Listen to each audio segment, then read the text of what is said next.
With all the major sections joined, it's time to bring the first 747-8 Intercontinental to life by turning the power on and firing up all of the advanced systems on board.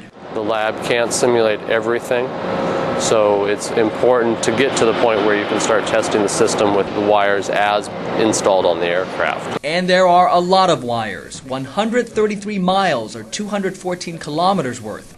Many of those converge here in the electronics bay, which is the equivalent of the plane's brain and nervous system.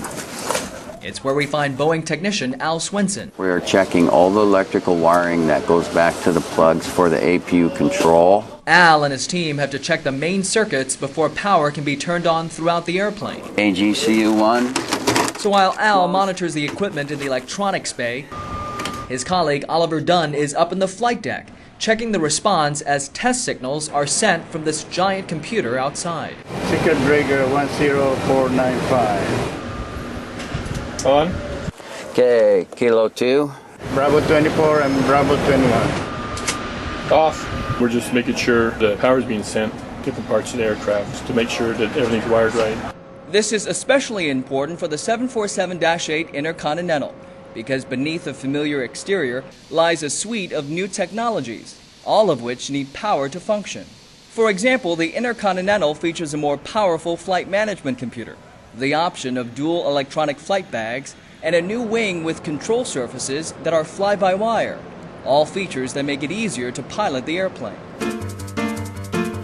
At the same time, a new cabin services system, including LED lights, will make the 747-8 Intercontinental a more comfortable space for passengers. It's just amazing to see what the engineers have accomplished.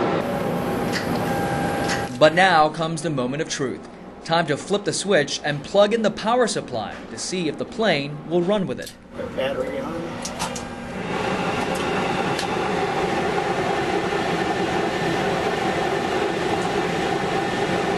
And the system works. Passing the power on milestone allows us to really start testing all of these newer systems to verify that they're correctly developed.